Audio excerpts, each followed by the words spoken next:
Okay, let's keep the wheels of progress moving. Inspection of freight cars.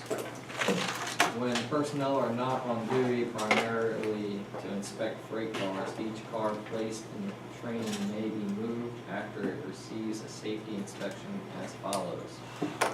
Cars must be checked for leaning, sagging, improper position on the truck. Mm-hmm. Okay. Objects hanging or dragging from the car or extending from the side, insecurely attached doors, broken or missing safety appliances, Contents leaking from place card. That's, carded. that's Yeah. placarded. Oh, placarded. Oops. Hazardous material car, insecure coupling device, overheated wheel or journal. Okay, stop there a minute. So basically what we're doing here, when we talk Rule 1.33, inspection of freight cars, this is a laundry list of just basic stuff we're looking at when we inspect a car on our train. If you inspect your whole train, you're inspecting every car for this stuff, okay? Basic, kind of in-your-face type obvious things that could be wrong with your car. Now this is not all-inclusive when we inspect a train, meaning if you do an air brake test on your train for the operation of the air brakes, you still have to, on some inspections, do this inspection, okay? A big term you're going to hear for this Rule 1.33, it's called a safety inspection of the freight cars. That's what it's called. And in some air tests that you do, require that you do a safety inspection as well. Okay? So if they say safety inspection, this is what they're talking about right here. Okay? So we'll just kind of go through them. I mean, you don't have to memorize any of this for like a test or anything. But I mean, we will talk about safety inspections and whatnot. But leaning, obvious stuff, right? You can see that stuff from a mile away. Sagging car, you see a gondola here. You can see the sides are bulging out. When they say truck, this is what they're talking about. That's a truck. Okay. We have trucks on locomotives too. That's what a truck is. You know what holds these cars to the truck? Anybody? How these cars are fastened to the truck? Nothing. Nothing. Gravity. Oh. Okay. In the middle of this truck, there's in the middle of the truck assembly, where the wheels are, there's a plate, and in the center, there's a pin that comes up. Okay? It's called a center pin. And the car sits down right on top of those pins. It's not bolted or nothing. And there have been many occasions to where the train was going down the track and it hit a bad piece of rail or something jolted the car, and the car has popped off of the center pin. And that truck will slide sometimes, if you're lucky, slides all the way up against the other truck or all the way back. That would be a derailment. Well, not always, but it could be. So that box would be dragging on the ground? No. If it did not have the right kind of coupler assembly, yes, it would be going right to the ground in a massive derailment. Okay. Okay. But I'm further into the course, we'll see some pictures of where a truck got improperly positioned, and we'll talk about how that worked. Okay. But these are things. I mean, they just kind of stick out like a sore thumb. You can see that. Chain hanging, doors. Okay. You can get killed like this right here. And there have been people that got killed because they were standing there around that door and it just fell off. And doors are heavy. Okay. Missing safety appliances. See this right here? This is a side ladder of a car. See that?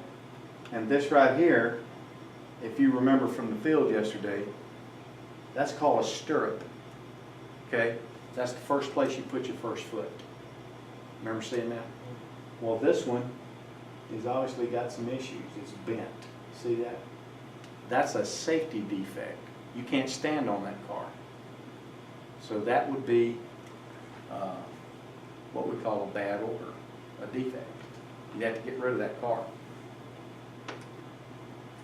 Contents leaking, insecure coupling devices, just a laundry list of things. Here's some more. Cracked wheels, brakes fail to release, brake not fully in the raised position. That's on certain cars. Okay, we'll get used to that. Any hazard that could cause an accident. You see how that body of that car has been jeopardized. Okay. Top loads. See how that loaded, this is a top load they call it. It's just sitting on the top of the car. You see how they can shift. That's specialty type equipment there. Sometimes you'll carry that.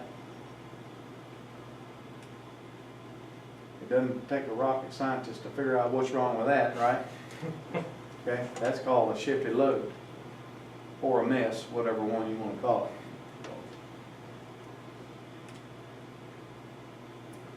A freight car that's considered bad ordered. Remember, a bad order is anything that's defective, right?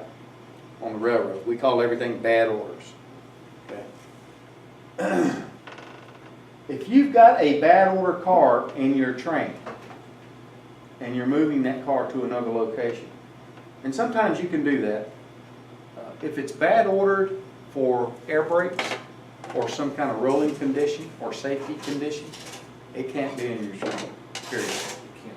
Cannot be in your train. You got to get rid of it. But sometimes you could have a bad order car that's not for a rolling condition. Maybe you have a grain car, right?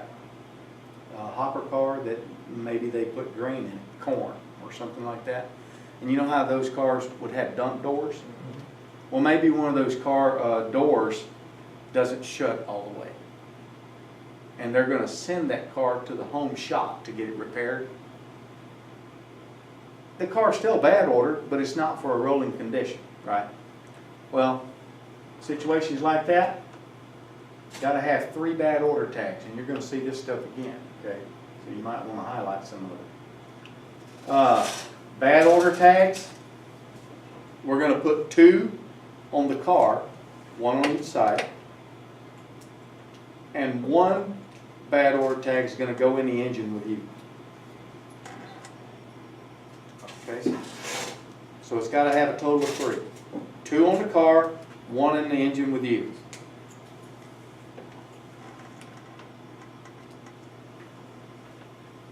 All right, now this next segment, I probably won't make you read it word for word because it's pretty long. It talks about duties of crew members on a train, Rule 1.47. What I'm going to do is I'm going to pick out the meat and potatoes for you, okay? Because it's a pretty long rule, as you can see. The conductor and engineer are responsible for safety and protection of their train and observance of the rules. What's that mean? That means you excel together or you're going down together. Okay? It's not independent.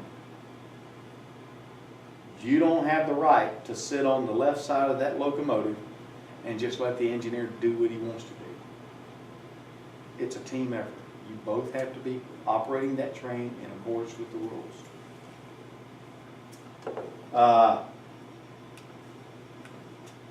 Conductor responsibilities. The conductor supervises the operation and administration of the train. Okay. the conductor's in charge of the train. Certified conductors must have a current certificate on their possession, meaning you get a license when you're a certified conductor, or an engineer, or a remote control operator, or hostler, any position to where you have to have a license to operate. You have to have that on your person every time you go to work, okay? Now the good news story is this. We're all human, sometimes we forget stuff. So let's say you come and you forgot your wallet at home, your license is in it, you know. Most railroads have a way to where you can get on their computers and print out a temporary license for yourself. But you do have to have that license. If the FRA, Federal Railroad Administration, gets on your train, or the management, they may want to see it, and you gotta have it.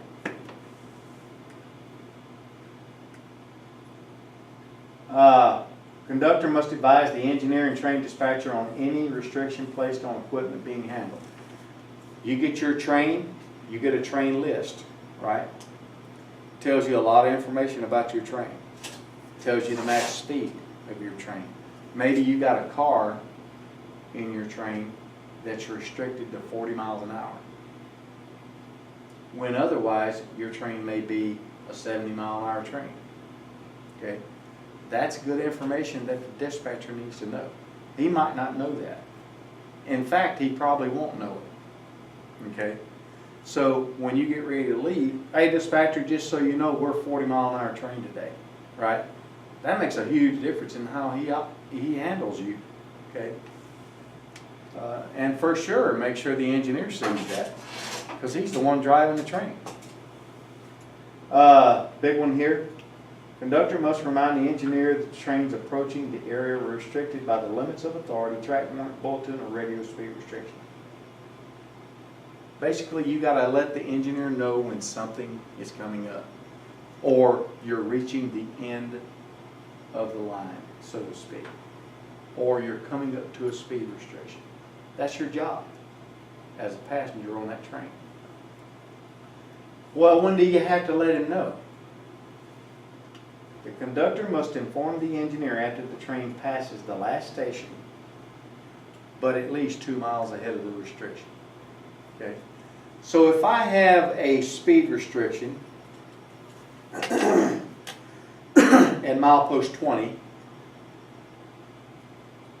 I need to remind that engineer of that restriction when I go by the last station. But at least 2 miles ahead of the restriction. You see how that works. So that's a conductor responsibility. Okay?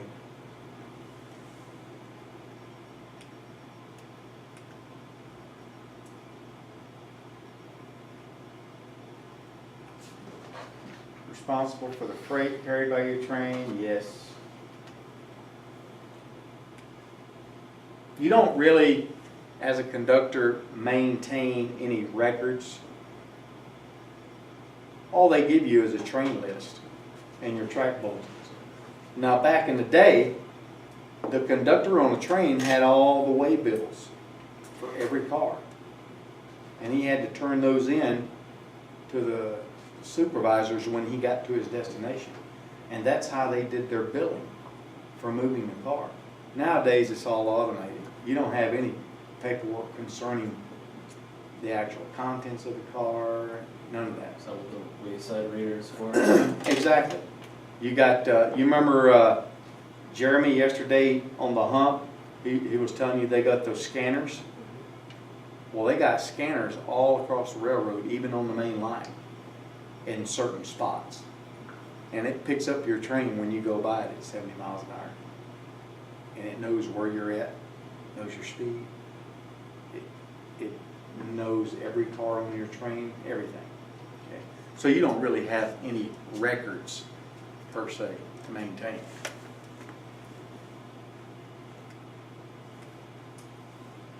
Ensure the train is operated safely and the rules are observed. All crew members must act responsibly to prevent accidents or rule violations. Communicate in the cockpit communicate any restrictions or conditions that affects the safe operation of the train. And oh, by the way, you need to do that in advance of getting there, okay, to allow the engineer time to take action. It takes a long time to stop or slow down a 12,000 ton train. You know, it just does. So that's why we have to have you as a conductor communicating with that engineer way in advance, okay? You guys ever heard of that term, be 2 steps ahead, that way you'll only be 1 behind? That's kind of the way it is in railroading, okay? If proper action is not being taken, crew members must remind the engineer of such condition and required action. Meaning, an example of that might be, you got a Form A. That's a temporary speed restriction in your bulletins, right? And in that Form A, it says there's a speed restriction at milepost 20, and that restriction is 25 miles an hour.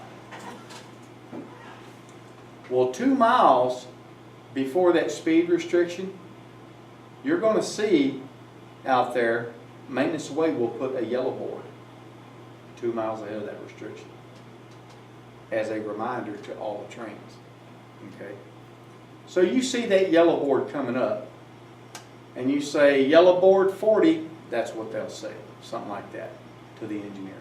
Yellow board 40, he's telling them about the speed restriction, okay? The engineer knows 2 miles beyond that, he's got to be at 40 miles an hour. Well, let's say he's a mile away from it, 3/4 of a mile away from it, and he's still busting out about 60 miles an hour, right? You're not just along for the ride as a conductor. You got to challenge that. Hey, you do realize there's a 40 mile an hour restriction in 3/4 of a mile, right? You know, you got to make sure we're doing the right things, okay? Crew members in the engine control compartment in the locomotive must be alert for signals. If you're in a signaled environment, you have to be looking for the signals, okay? And you have to alert each other as soon as they become visible. How far apart are the signals? 2 miles. About, right? That's not written in stone. And these signals shine bright, okay? So I can pass a signal. And a lot of times, you can see the next signal from over a mile away. You can look down the rail and you can see it way down there, okay? As soon as you see it, you need to call it out. So let's say you look down through there, it's a solid yellow, right? I'm going to call out to the engineer, approach. He's going to say, approach, if he sees it, right? That way we both know we're talking about the same things. We're seeing the same things, okay? It's called communication. When you see that signal and you call it out, it's not over. You still need to keep observing right here.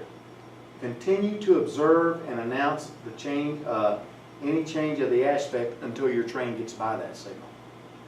I could see this signal from 1.5 miles away. It might be approach, okay? And then before I get to it, for some reason, it may go to green, right? There's a big difference in the requirements for a green signal and an approach signal. That's why you have to watch the signal until you get by it. Does that make sense?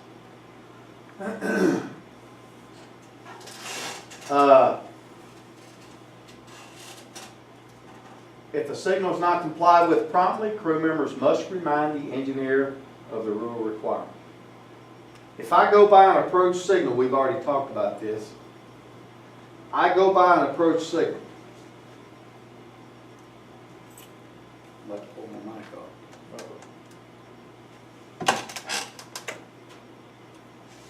I have to be prepared to stop at the next signal, right? What else must I do? concerning speed.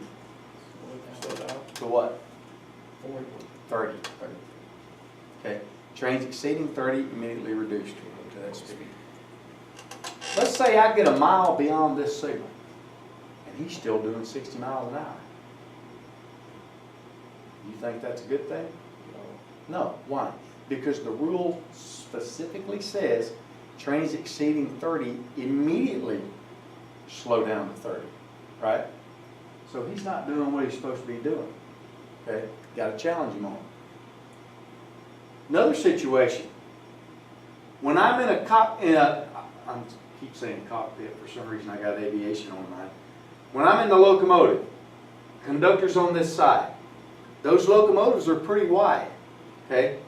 So the engineer may be over there about where old Lawrence is, okay? Maybe not quite that wide. But the point I'm making is this. If I'm going down the rail, the signals are on one side or the other, right? So let's say the signals are on the right side of the track. I'm over here on the left. I see an approach. I'm looking at an angle, right? Because the signals are on the right side of the track. I see an approach a mile away. I call out, approach.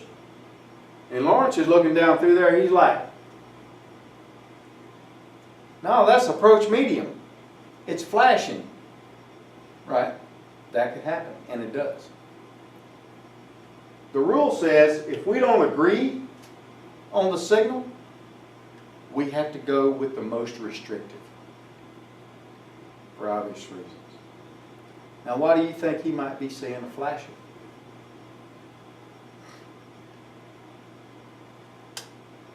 Shadows or stuff in the way. That's it. You got vegetation, trees, along the right-of-way sometimes, right? And a mile down the way, I'm looking at a solid yellow, I'm looking at an angle, right? But he's all the way over here on the right side, and he's looking straight ahead, and there could be just a little branch off of a tree, just kind of waving in the wind, and it goes right across that signal. He don't see, all he sees is the signals disappearing and reappearing, flashing, right? Those things happen, you know. So make sure you go with the most restrictive in times like that. They don't want you using binoculars to look for signals. Why do you think that's a requirement? What could you get yourself into? Looking at a signal that's farther away than what it is. Exactly. You take a place like, say, the deserts of Arizona, right, New Mexico. There's stretches of rail that just go. No hills, no trees, it just goes, right? You pick up binoculars and you see a green signal and you're like, cool, I'm good to go. And you keep going, right? But the problem was this. When you picked up the binoculars, you was looking at the second signal.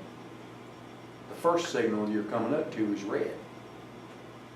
That's happened before, so they don't want you to use binoculars to look at signals. This is a biggie right here. Engineer and conductor fail to comply with a signal indication or take action to comply with a restriction. Crew members must immediately take action to ensure safety, even if you have to put the train in emergency. What's that mean? You know what I mean when I say put the train in emergency, right? We kind of talked about that the other day.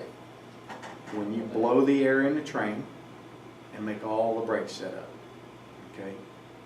Bring the train to a stop.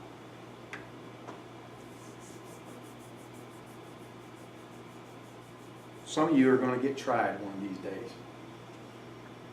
because you're new. You know, you got some good people that work on the railroad, but you also have, I don't know the proper politically correct term, some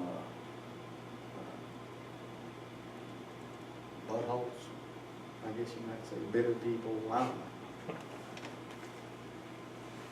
They're just not nice, you know? They think you owe them for having a job, that type of thing. They hate new guys for some reason. And they're just not easy to get along with. You're going to be on a train one of these days, and it probably won't be long after you mark up. You'll run into several good guys, and then you'll get this bad guy. And you're going to go by that approach signal, right? You got to be prepared to stop at the next signal, and you have to slow down to 30 immediately, right? You're a brand new guy on your first trip, and you do this, and you say approach. He says approach. A mile into it, he's still blasting at 60 miles an hour, right? Well, you're fresh right out of school. You know the rules. He's supposed to be slowing down, right? And you see that red coming up. You don't want to get fired. You don't want to get killed. What are you going to do? Well, the rule says you have to challenge him, don't it? So you say, man, I'm new. I don't want to start getting into a conflict, you know. It's kind of an intimidating thing. We've all been there, you know. So you finally get up the courage to say, sir, engineer, you're still doing 60. We should be down to 30. And then he turns to you and says, let me tell you something, new boy. I've been railroading for 30 years. I don't need some new, young, dumb conductor telling me how to drive the train. Right? You ever ran into people like that? Yeah. Well, they're on the railroad too. Believe me. Okay? You just sit over there and be quiet and let me drive the train. If you ever run into somebody that tells you something like that, all concerns for their feelings should just fly right out the window. And you need to tell that guy, oh really? Okay. And just reach up and pull the emergency valve and put the train in emergency. And he don't have no choice then. The train's coming to a stop. Okay? Here's why I say that. And I'm going to tell you, that's a whole lot easier for me to sit here and tell you to do that than it's going to be for you to get the courage to do it. All right? Because you're new. You don't want to start causing waves with people, right? You're new. Do I really know what I'm doing here? Should I pull it? I don't know. The rule says, oh, I don't know, you know. It's going to be a battle within yourself. But here's the out. Not only do you have the authority to stop that train, you have an obligation to stop that train. And it's right here. It says you got to take whatever steps you have to ensure the safety.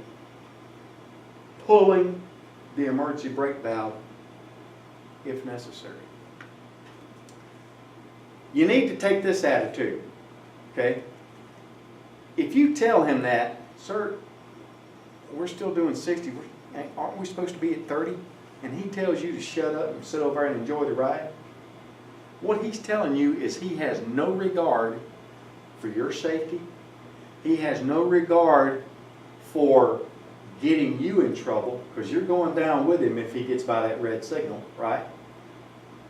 He's told you he don't care about you. You don't matter. So if he does that, then that should be your attitude to him. Oh, really? Okay, I don't care either. Pow! And pull the emergency brake valve down. And let it just go the way it goes. When he gets in front of his buddies, all the other railroaders, right? They're going to be sitting at the table the next 2 or 3 days, and you're going to come walk in on another trip. And he's going to be over there doing this number here. Yeah. Hey, see that guy coming in? Yeah, he thinks he's a know-it-all. Yeah, he pulled the hair on me. Yeah, he's a new guy. He thinks he knows it all. See, he's going to try to give you a bad name, right? But here's one thing for sure. Anybody that rides with you in that cab, they're gonna know that if they don't operate by the rules, that train's getting stopped. You see what I'm saying? So don't be intimidated. You do what you gotta do. It could be your life at stake. It really could. Because on the other side of that red signal could be what? Another train, right? You protect yourself. Protect the train. Protect the public, you know? When you call the emergency brake, does dispatch and everyone know that it happened? No. No. The way that's gonna work, the dispatcher might figure out something's going on because you're not where he thinks you need to be. So he might call you and say, where are you at? What are you doing? You should have been here by now, right? And then you can tell him you got a little delayed, or you can tell him what happened. You know, most of the time, if you have a disagreement like that in the locomotive, you know, a lot of the times people don't rat each other out. Yeah, the engineer wouldn't slow down, so I put the train in emergency. You know, they won't do that. You could, right? So they'll come up with something, you know. I've heard people say, yeah, we went in emergency, I had to walk the train or whatever, you know. But yeah, nobody gets notified automatically when the train goes in emergency. How long does it take for air pressure to build back up? In the wintertime, it could be atrocious. I'm talking hours, 3 hours. I've seen trains sit there for 3 hours and not build enough air yet, you know. Depends on how long your train is, Depends on a lot of things, temperature, how long the train is. But routinely, you know, a normal day, normal train, a few minutes, several minutes. Can you have to sit there and wait for it to? Yeah, you have to, because you can't move.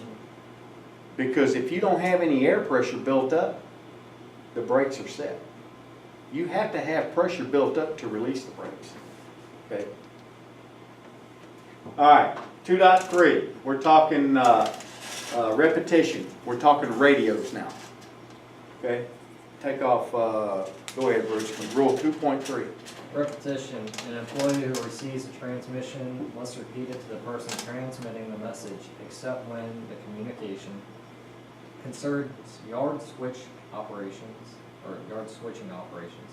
is a recorded message with an automatic alarm device, or is general and does not contain any information, instruction, or advice that could affect the safety of the railroad operation. So rule 2.3, repetition. Here's what they're saying. As a general rule of thumb, they want you to give them the information back the way they gave it to you. Okay? So if the train dispatcher calls you and says, track warrant number 1234 is okay at 1:30, that's the way he wants it back. NARS 1234 understands track warrant number 12345 is okay at 1:30. Okay? Give it to me the way I gave it to you. Okay? Now these are times when you don't have to repeat it. Okay? Switching operations. If I tell my engineer, go forward, go back, go forward, go back, right? The engineer doesn't have to repeat that every single time I say it in switching operations. Why? Because nobody would ever get a word in edgewise on the radio. Because that's what we do all day long, back and forth, right? Recorded message, obviously we don't want you talking to a recorder. And the information doesn't concern you. Are y'all on the same frequency? Usually, if you're out there on the road, everybody's on the road channel. Okay. If you're in a yard, usually everybody's on the yard channel. Yes. So when you pass over a defect detector and it reads something to you, regardless if it's no defects or whatever, axle count, you have to go check. Do you have to say no defects for our train, or you just keep going? Just keep moving. Okay. So if that detector talks to you, and like you said, whether no defects or it does give you a defect, You don't announce anything on the radio about that. Okay? Now, you gotta take action, and we'll talk about how to do that Friday. But, no, you don't need to talk. The only thing you're gonna say on the radio is call the dispatcher if you're stopping. But that's for any time you, anytime you're not doing what the dispatcher expects you to do, you need to tell. All right, ending transmissions, Ross. Rule 2.4. Alright, ending transmissions. Employees using the radio for transmissions must state to the employee receiving the transmission the following as it applies to indicate the communication has ended or is completed. Over, when a response is expected. Or, out, preceded by required identification when no response is expected. However, these requirements do not apply to yard switching operations. Now this is a very, very, very simple rule. Over and out on the radio. And we are so lazy as railroaders at times making this happen. But remember I talked about the FRA? They have inspectors out there. They go around and they inspect railroads for rules compliance. Okay? And believe it or not, most of your FRA inspectors are deaf on this rule. And you're like, why? It's so minuscule, right? Over and out on the radio. And I asked a federal inspector that one time. I said, why are you guys so crazy about this rule, you know? And the guy says, here's our take on it. This is one of the easiest rules we have. To just say over or out on the radio, right? If they can't do this, or if they refuse to do this, what are they going to do on the harder rules or the more stringent rules, you know? It's a discipline thing. If they're not disciplined to do the easy stuff, are they going to do the hard stuff? You know? And that kind of rung a bell with me at that point. It made sense, you know? So yeah, that's why they want you to do it. Over, when you expect them to talk back to you, or if you're done, out. Prohibited transmissions, Tyler. 2.11.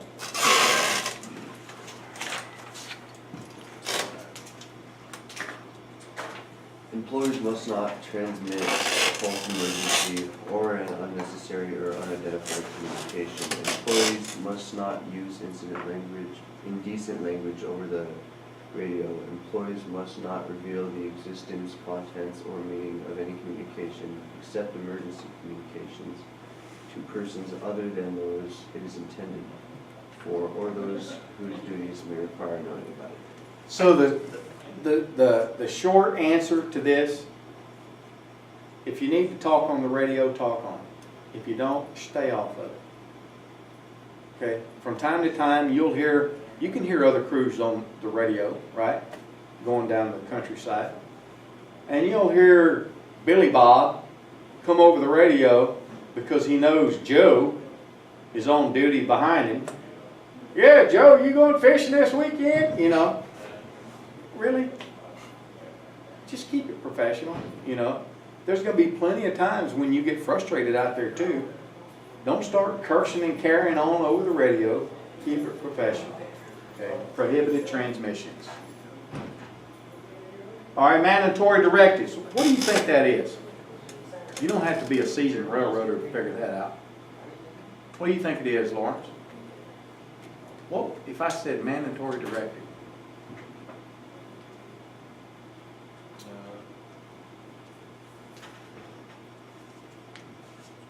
All the rules.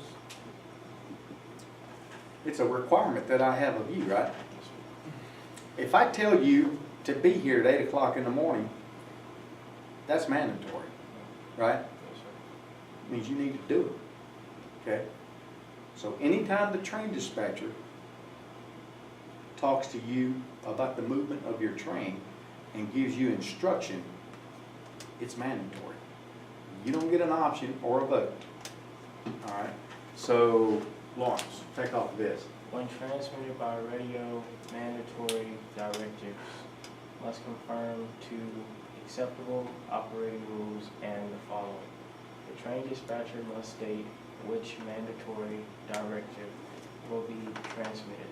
The employee must inform the train dispatcher when ready to copy, stating the employee's occupation, the conductor, engineer, foreman, and maintainer, name and location on the main track or where the main track will be entered. So in a nutshell, when we talk 2.14, that rule, transmission of mandatory directives, we got a couple of things. The train dispatcher cannot just arbitrarily get on the radio and start giving you a mandatory directive. Okay? He has to get your attention. He has to tell you what he wants to do. And he can't give you the information until you tell him you're ready to copy it. Okay? So here's the way it's going to come over the radio. Right here. He's going to say, NARS 1, 2, 3, 4, I have a speed restriction for you. Are you ready to copy? That's the way you're going to get it. Right? He's getting ready to give you a mandatory directive. Now, right here, for the second bullet, the way you're going to respond is you're going to say, yeah, dispatcher, this is Conductor Brown at milepost 182. I'm ready to copy. And then he can give you the mandatory directive. Okay? He can't just get on the radio and say, NARS 1, 2, 3, 4 don't exceed 25 miles. Who's ready to copy anything? You see what I'm saying? That's why he has to get your attention, tell you what he's going to give you. Okay? All right? Anybody that's operating to controls of a moving locomotive is not allowed to copy a mandatory directive. Kind of like driving your car and trying to write in your notebook at the same time. You can see how that's not a good mix. Well, it's not a good mix for trains either. Okay? When he's, well, the engineer, he's still paying attention to the signals, and is he still saying them to us? Do we still have to, like, reply? Like, I'm on the phone with dispatch. Dispatch is telling me the thing. Engineer rolls by or sees an approach. He yells approach, and I'm like approach, and dispatch is like. No, you're not going to do all that. And a lot of times that don't even come into play. I mean, you're not talking that long at a time to the dispatcher, you know. But no, if you were talking, carrying on a conversation, you're not going to do that. Employee operating controls. Mandatory directive cannot be transmitted to the crew of a moving train if we got 3 people involved. If the conductor, engineer, or the train dispatcher feels it's unsafe to be copying it at that time, any one of those 3 can put an end to it. So what that means, let's say I'm going by an approach signal, solid yellow, right? What do I have to be looking for next? The next signal. And what signal would that be? Right. A stop signal, right? You think that's pretty important? Do you think I need to have my head down here doing this number here when I'm coming up to a stop signal? Okay, so that's an example of one time it's not safe to be copying a mandatory directive, right? So here's the scenario. Dispatcher comes across the radio. NARS 1, 2, 3, 4, I have a speed restriction for you. Are you ready to copy? I just went by the approach, right? I'm going to say, dispatcher, we just went by the approach. I'll call you when we're stopped. Just like that. I put a stop to that, okay? Engineer can, dispatcher can, any one of us can do that, okay? There's certain times to where you should not be copying mandatory directives. Employee receiving the mandatory directive has to copy it using the outlined format. Usually, you'll have a form to fill out, okay? Depending on what the mandatory directive is. Before a mandatory directive is acted upon, the conductor and the engineer must each have a copy of it. And oh, by the way, each one of you ought to read it and understand it. And you say, well, isn't that kind of a no-brainer, right? Here's the way it works. I told you, let's just take track warrants, for example. You will get a pad of track warrants, okay? Usually in that pad, I know it is for the UP, in the back, like the last couple of pages of it, there's a couple of pieces of carbon paper, okay?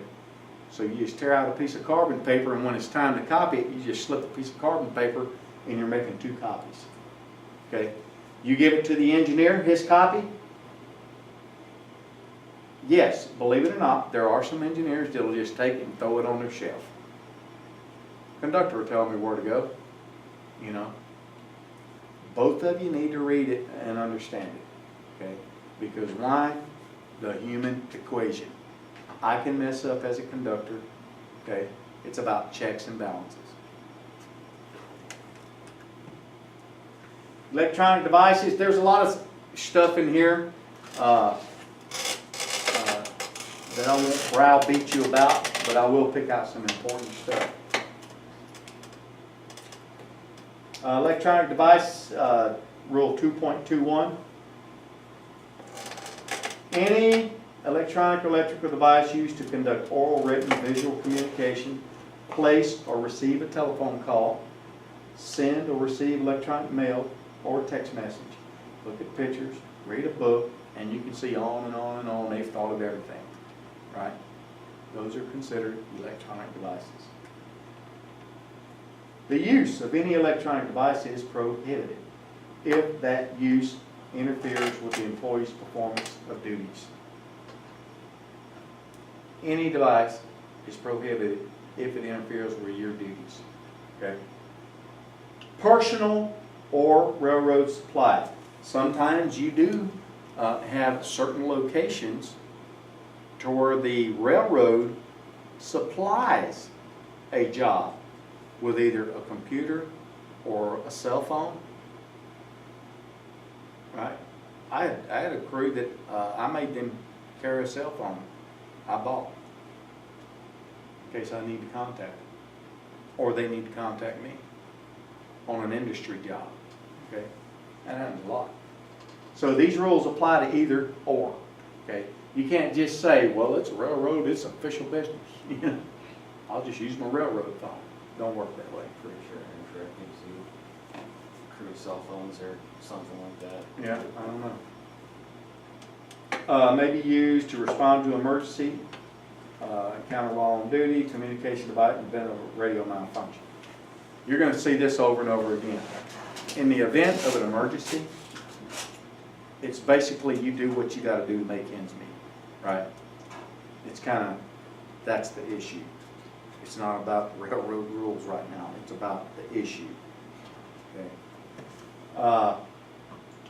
Sometimes our radios and our locomotives, you know, they're pieces of equipment. They can malfunction. Antennas can go bad. Okay. You can still talk to the train dispatcher by way of phone if your radio goes out. And the reason we are allowed to do that, you can even get a track warrant over the telephone if you want to. And the reasoning behind us being able to do that is any communication you have with the train dispatcher is recorded. Okay? So if he calls you on the radio and you're talking to him on the radio, that conversation is always recorded. Same thing on the telephone. If you call him, it's recorded. Yes, sir. In the event of emergency,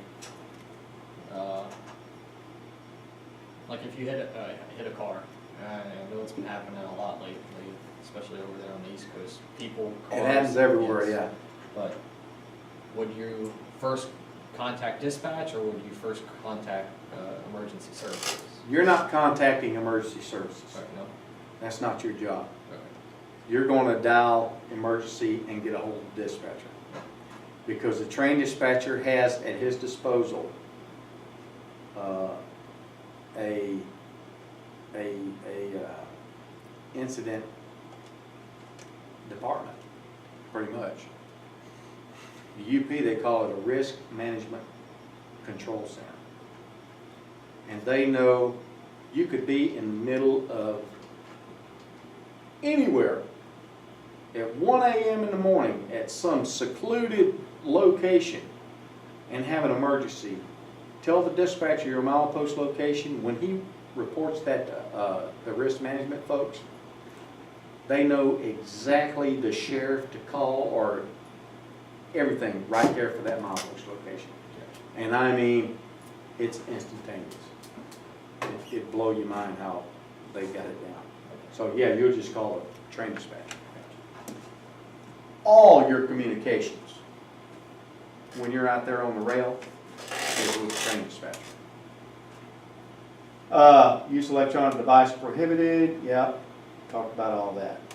Personal electronic devices, okay, except when deadheading. You know what deadheading is?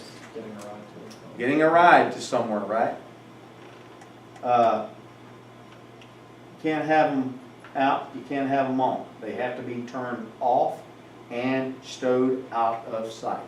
You can't have your phone off and laying on your console.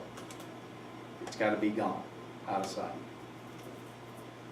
Rolling equipment, any member of the crew is on the ground, like you're the conductor, you're going to be on the ground a lot. And if you're out there on the ground doing your duties, talking about I need to call somebody, don't work that way.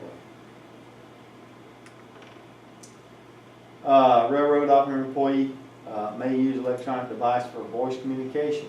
Okay, all is not lost with the electronic devices. What's that mean? They don't say you can never use your phone or never have it on if you're on duty. Okay, here's some times right here. Look, a railroad operating employee may use the electronic device only for voice communication, texting, or emailing when you're stopped, if you've had a briefing with your other crew members and make a determination that it won't interfere with any duties, okay? And nobody on the train is going to be following the track. What's that mean in layman's terms? That means, let's say you're out there on the rail, you're on a road job, the train dispatcher is going to put you in the hole for an hour to meet another train, right? Well, you're parked. You're just twiddling your thumbs, so to speak, right? You can pull out your phone and make phone calls, okay, and do what you need to do. But when it's time to go, you got to turn it off and put it away, okay? Must remain off, out of sight.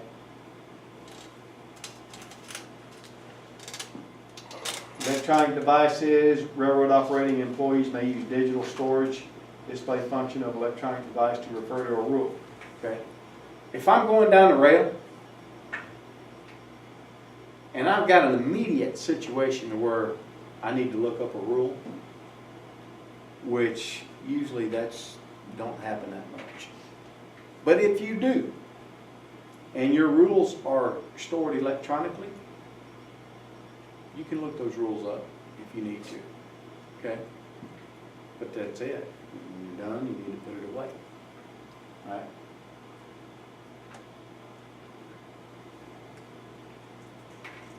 Railroad supply electronic devices, it's essentially the same. If it's going to interfere with your safety, interfere with the operation, you got to have them all, okay? Just because it's a railroad phone doesn't mean you can go down the rail talking on it because it's a railroad phone. Don't work that way. I will tell you a little something on like iPads. Is that the right term? iPads or laptops? Okay. You know all these rule books you have? It's a bunch of them, isn't it? And they're heavy. Especially when you have to put them in your grip. You know what I mean when I say grip? That's a term we use for your luggage. Like if you're on a road job, normally you pack an overnight bag take, extra change of clothes or whatever, to carry your stuff in. We call that a grip, okay? And that's where you'll carry your rule books. But you are authorized to have your rules electronically. So a lot of people elect to have their rule books downloaded to a laptop or an iPad or something like that. And so they got this one little device instead of 15 books. Okay? And that's perfectly fine. The only problem with that is this. When you have that, you have to be able to access the rules if you need to. I had a crew one time, I got on their train, and that's one of the things I was looking for that day, to see if they had their rule books. Okay. So I stopped them out there online. I get on the locomotive. I says, all right, I want to see you guys' rule books. Conductor pulls out his rule books, and he had them all, the actual rule books.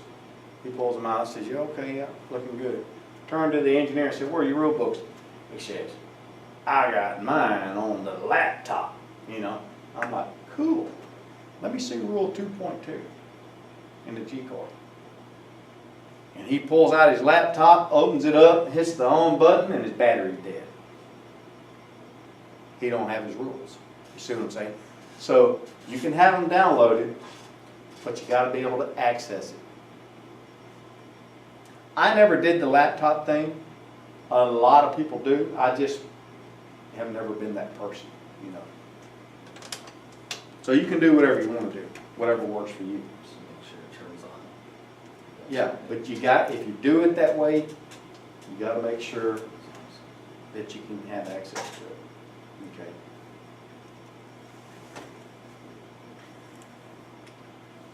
Talked about that already. All right. Timetables. 4.1.1. Let's talk about the notice you're going to get when they put out a new timetable. Listen, sometimes these things change, right? They come out with new editions, new timetables, new special instructions. Let me tell you real quick, here's a general way that this works. We talked about general orders, right? Remember that? What do general orders do?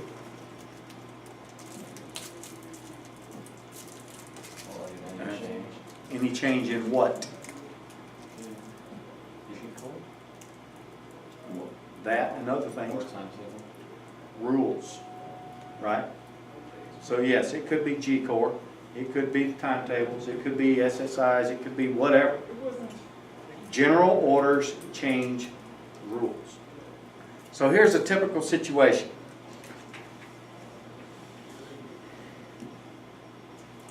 January comes around.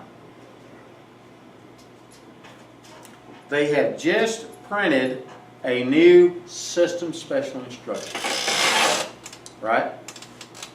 When they do that, that will wipe out all the general orders for that previous year, because they take all the changes that happened with the general orders and they update the SSI. January comes around. You go into work and you check the general orders. There's nothing there to do it because they've all been updated, right? Now, as time goes along, January, February, March, every time you go into work, you go in and check, nothing. All of a sudden, one day you go in there and there's a change. You got to print that out. So we go all year like that. So as the year goes along, the list gets longer. You see what I'm saying? Of the general orders. And then, at the end of the year, let's say they update the SSI again. They take all these general orders and they implement the changes in the SSI. Still not changing the G-Core yet, okay? Because we're still operating on the old one, right? So when they update the SSI, all these general orders are gone. Then we start fresh again. That's the way it works, okay? So every year a new SSI book would be Pretty much, issued? yeah, yeah, Does that mean you can get rid of the old one? absolutely. Yeah, when they come out with, when the new, and that's kind of what we're talking about here. So let's just talk about it. Rule 4.1.1, Bruce. At least 24 hours before a new timetable goes into effect, notification will be made by general order. A track bulletin will also be issued at least 24 hours before the new timetable goes into effect and continue for 6 days after the effective date. Would you say that a timetable is pretty darn important to you? Yes. Amen. Right? It tells you everything you need to know about your territory, your route. If something changes on that, you need to know that. Okay? If they are going to give you a new timetable, your old one will be obsolete, right? You need to be made aware of that. That's why they give you notices on that, okay? And how are they going to give you the notice? In order, okay? And then they're going to issue a track bulletin. This track bulletin is going to be issued 24 hours before the new timetable goes into effect, and it's going to continue to run every day for 6 days after the effective date. Why do you think they'll do that? 6 days or 24 hours? Yeah, 24 hours, and then why are they going to continue to run it 6 days? So everyone can get it? Absolutely. You got people on vacation, you got people that are sick, or, you know, so they want to make sure they have a time frame to where they can pretty much get everybody at some point, you know. Because remember, every time you go into work, you have to read your bulletins, right, with your train list.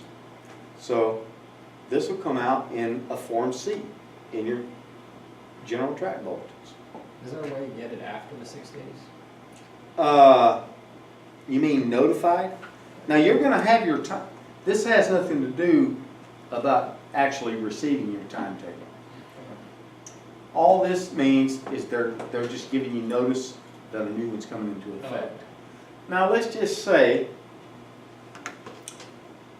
because you are asking about actually receiving your timetable, I guess, after 6 days? Yes, I understand that, like, if you got a track bulletin, you'd have to make the corrections. I mean, that's how I would do it. I would make it in. No, there's no corrections to be made. They're issuing you a new book. Mhm. Okay? Okay, So all the track bulletin's telling you is that there is a new book. okay, It doesn't give you information in the book. You see what I'm saying? okay. It just says, hey, come 2 October, this timetable's in effect.